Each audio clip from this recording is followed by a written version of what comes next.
अस्सलाम वालेकुम एवरीवन, उम्मीद है आप सब खैरियत से होंगे। Welcome to the post market session with Chase Securities. आज के सेशन में हमारे साथ director Chase Securities Mohammad Rizwan साहब मौजूद हैं। अस्सलाम वालेकुम रिजवान भाई। वालेकुम अस्सलाम। क्या हाल है आपकी शजी? अल्हम्दुलिल्लाह रिजवान भाई। आज मार्केट बेसिकली हमने देखा कि काफ़ी लैकलस्टर रही। इनिशियली थोड़ी सी मार्केट में हमें नेगेटिविटी देखी, लेकिन टुवर्ड्स द एंड मार्केट ने अच्छा कवर करा। लेकिन लैकलस्टर ही रही। कोई बहुत ज़्यादा वॉल्यूम्स भी हमने मार्केट में रखते हुए नहीं देखे। तो आज की मार्केट का जो है वो हल्का सा रिव्यू दे दी। अच्छा शजील, एक्चुअली हुआ ये था कि मार्केट जो है ना दो तीन फैक्टर से, एक तो सबसे बड़ी चीज थी कि मार्केट में जो है दो तीन दिनों से एक्टिविटी जो है म्यूचुअल फंड की साइड से बढ़ी थी। कुछ हमने मार्केट में ये खबरें भी सुनी कि कुछ बड़े इंस्टीट्यूशनल प्लेयर्स ने अपने कुछ पैसे जो है इक्विटी इन्वेस्टमेंट में जो है रेस किए हैं, इक्विटी इन्वेस्टमेंट बढ़ाई है थ्रू म्यूचुअल फंड ना। तो वो पैसा उस पैसे के आने के बाद से हमने देखा कि मार्केट में एक एक्टिविटी थी कल, but end of the session कल भी थोड़ा मार्केट में प्रेशर था। आज स्टार्ट में कोई खास एक्टिविटी या खास खबर न होने की वजह से, और जो लोगों की तवक्को थी कि जो है पीपीएल का जो एक एक्सपेक्टेड मार्केट में एक रूमर सी कि डिविडेंड की डेट आ जाएगी या कोई स्पेशल डिविडेंड के थ्रू पे आउट आ जाएगा। तो हमने देखा कि उसकी कोई खास अभी तक कोई इसमें डेवलपमेंट नहीं हुई, ना कोई बोर्ड मीटिंग अनाउंस हुई। तो हमने देखा कि थोड़ा जो है ओजी पीपीएल में थोड़ा प्रेशर आते हुए हमने देखा। और मेरा ख्याल है कि बाजार में जो है सबसे ज्यादा जो बाजार के रिसेंट मोमेंटम बना था उसमें ओजीपी का बहुत बड़ी कंट्रीब्यूशन था। और दो बाकी सेक्टर्स हैं, जैसे कि अगर आपने देखा हो कि फर्टिलाइजर ने अच्छा परफॉर्म किया। जब से खबर आई प्राइस बढ़ने की, तो एग्रो फर्टिलाइजर और एफएससी में हमने अच्छे वॉल्यूम्स और चीजें थोड़ी सी बेहतर होती हुई देखी, प्राइस एप्रिसिएशन भी बेहतर थी। बट बाकी सारे सेक्टर्स अगर हम बात करें सीमेंट की, सॉरी बैंक्स की और ऑयल की, तो उसमें थोड़ा सा प्रेशर है। इसीलिए मार्केट जो है टुवर्ड द एंड भी अनचेंज या बहुत ही स्लाइटली नेगेटिव या अनचेंज ही कह सकते हैं, बाजार बंद हुई।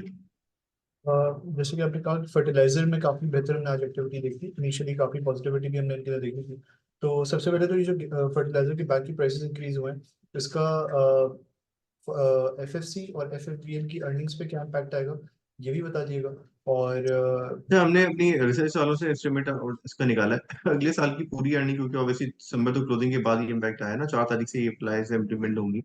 तो अगले साल की अर्निंग में अगर सब्जेक्ट के फर्दर गैस प्राइस नहीं बढ़ती, तो इसका अर्निंग एफएससी के ऊपर तकरीबन कोई 4 रुपए होता है पॉजिटिव, और 1 रुपए 80 पैसे से 1 रुपए एफएफएल के ऊपर पॉजिटिव होता है। क्योंकि जो है ये ही प्राइसेस को कम करके बेच रहे थे मार्केट में। एंग्रो ऑलरेडी महंगी बेच रहा था, तो एंग्रो पे कोई इसका इम्पैक्ट नहीं है। तो आई गेस अगर हम पिछले क्वार्टर की अर्निंग देखें 7 रुपए की एफएससी की, और अगर यही क्वार्टर रिपीट होता है, तो तकरीबन कोई 28-30 रुपए की अर्निंग हो सकती है एफएससी की। और मेरा ख्याल है कि शायद 5-6 रुपए या 7 रुपए जैसी अर्निंग हो सकती है फॉर एफएफबीएल। अच्छा, पॉइंट्स कंट्रीब्यूशन के बारे से अगर हम बात करें तो सबसे ज़्यादा पॉजिटिव पॉइंट्स जो है वो आज ऑटो सेंडर सेक्टर ने जो कंट्रीब्यूट करे, जिसमें आज हमने देखा कि एचकार भी कैप लगा, पीएसएमसी में भी काफ़ी अच्छे वॉल्यूम्स लगे, कैप लगा वो भी। साजगार में भी काफ़ी अच्छी एक्टिविटी देखी। तो इसकी कोई खास वजह रही है आज? आई गेस पीएसएमसी का एक जो मार्केट में रूमर सी कि शायद जो है ना इनका एक नोटिस आने वाला है प्राइस रिवीजन का। उसकी वजह से वो काफी सारा दिन पॉजिटिव रहा, और फिर आखिर में उसमें क्या हो गया। साजगार में अभी तक कोई ऐसे डेवलपमेंट नहीं है, नंबर्स नॉर्मल है, बट यस हेवल की जो मार्केट जो वो है वो काफी बेहतर है, और कह रहे हैं कि शायद आने वाले दिनों में साजगार कोई एक आध गाड़ियां और लेकर आ रहा है। कुछ इलेक्ट्रिक रिक्शा तो उनके प्लान में था ही था, बट सुना है कि शायद इलेक्ट्रिक बाइक की तरफ भी वो कुछ अपनी इन्वेस्टमेंट को लेके जा रहे हैं या कुछ इस तरह की चीज को सोच रहे हैं। दूसरी चीज जो है, जहाँ तक एचकार की बात है, एचकार में सरप्राइजिंगली अच्छे वॉल्यूम्स लगे, और आखिर में जो है ये कैप भी हुआ। अ, इसमें वॉल्यूम लगना, और इसमें कुछ रूमर्स है इस तरह की बाजार में कि शायद जो है ना एच कार की मैनेजमेंट भी प्लान कर रही है कोई बायबैक वगैरह इस तरह की चीज।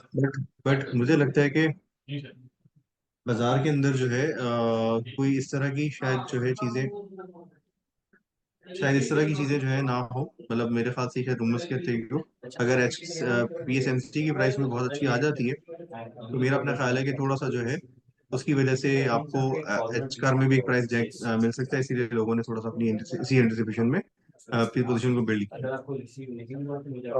अगर इसमें बेसिकली काफ़ी क्वेरीज हमें रिसीव हुई थी के इलेक्ट्रिक के हवाले से। तो के इलेक्ट्रिक में आज भी हमने काफ़ी अच्छे वॉल्यूम्स रखते हुए देखे, ऑलमोस्ट 144 मिलियन के वॉल्यूम्स रखते हुए देखे। काफ़ी अच्छी ट्रेडिंग एक्टिविटी हुई।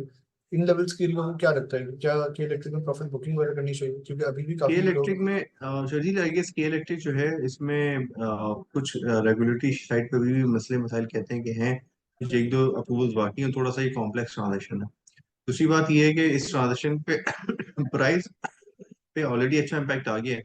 मेरा ख्याल है बाजार के अंदर जो एक बात हो रही है, शायद 7.5-8 रुपए के करीब जाके ट्रांजेक्शन होगी। तो हमने देखा है बैंगल इस्लामी में और इसके अलावा और भी इस तरह की टेंडर वाली चीजों में कि जब प्राइस जो है जब क्लोज हो जाती है मार्केट में, जो प्राइस हो रही होती है उसके आसपास, या टेंडर की प्राइस जब भी रिवील होती है, तो उसके बाद फिर स्टॉक जो है ना उससे नीचे ही थोड़ा ट्रेड कर रहा होता है। तो आई गेस अगर ये 7.5-8 रुपए की प्राइस है तो शायद 6-6.5 रुपए या 6 रुपए के करीब ये कहीं एग्जॉस्ट हो जाए। अर्निंग्स में मेरा ख्याल है कि इसमें कोई इतनी ज्यादा ग्रोथ नहीं है, शायद ये 40 पैसे 50 पैसे की अर्निंग करे तो शायद जो है अर्निंग्स में तो कोई बहुत ज्यादा मूवमेंट मुझे नहीं लगती है। बट ये जरूर हो सकता है कि बायबैक की सॉरी टेंडर की एंटिसिपेशन में शायद ये 1-1.5 रुपए और बढ़ सकता है। बट अभी टेंडर कब आएगा और रेगुलेटरी साइड कैसे रिजॉल्व होंगी, इस पर भी थोड़ा सा क्वेश्चन मार्क है, क्योंकि जैसे जैसे हम इलेक्शन के करीब होते जा रहे हैं मुझे लगता है कि केयर टेकर सेटअप का रोल लिमिटेड होता जाएगा और उनका फोकस इलेक्शन की तरफ हो जाएगा। डे टू डे फिर इस तरह की बड़ी ट्रांजेक्शन वाली चीजों पे शायद उनका फोकस कम हो, ऑल्दो ये मामला डायरेक्टली SIFC के अंडर में आता है। बट मुझे लगता है कि शायद वो भी जो है इस प्रोसेस को फर्दर कंट्रोवर्शियल करने की बजाय थोड़ा सा फरवरी में किसी नेट सेटअप के आने के बाद ही चीजों को स्मूथ करें। बट लगता ही है कि शायद इस दफा ये ट्रांजेक्शन हो जाए। बट प्राइस अगर कहीं 7-8 रुपए के दरमियान है शायद, तो इसमें बहुत अपसाइड अब बाकी नहीं है। Perfect. तो to end this session Rizwan भाई, कल की मार्केट के हवाले से अपना व्यू दे दियो, और आपकी कोई टॉपिक्स या कोई सेक्टर ऐसे इस पे फोकस करना बाजार के चाहेंगे। अंदर ओवरऑल जी जो है इन्फ्लोस लिक्विडिटी अभी भी है, और कुछ बाजार में इस तरह की बातें हैं कि कुछ और इंस्टीट्यूशन भी मार्केट में फर्दर पैसा इन्वेस्ट करने का सोच रहे हैं। तो आने वाले वीक में अगर इस तरह की कोई एक्टिविटी थ्रू म्यूचुअल फंड या डायरेक्ट मार्केट में होती है तो मार्केट में यहाँ से एक जो अभी हॉल्ट एक्टिविटी आपने आज देखी है उसके बरस थोड़ी सी तेजी हो सकती है। अगर ये चीज नहीं होती तो फिर कहीं मार्केट शायद कुछ अर्सा यही कंसोलिडेट करे, और फिर जैसे जैसे कॉर्पोरेट रिजल्ट की डेट्स आती जाए और चीजें होती जाए तो उसके बाद फिर शायद ये परफॉर्म करना शुरू करे बेस्ड ऑन रिजल्ट रैली। जैसे आज हमने देखा कि सारा दिन जो है ऑटोज के अंदर खबर आने के रूमर्स के ऊपर या फर्टिलाइजर में खबर के ऊपर दोनों सेक्टर प्लस से, बाकी जिनमें खबर नहीं थी वो थोड़ा प्रेशर में थे।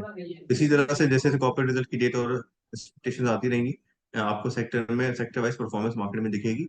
अगर तो कोई मेजर इन्फ्लोस आने वाले दिनों में थ्रू इंस्टीट्यूशन साइड या कोई रिटेल साइड नहीं आते तो। Thank you so much Rizwan भाई for participating in this session. अल्लाह हाफिज। अल्लाह हाफिज।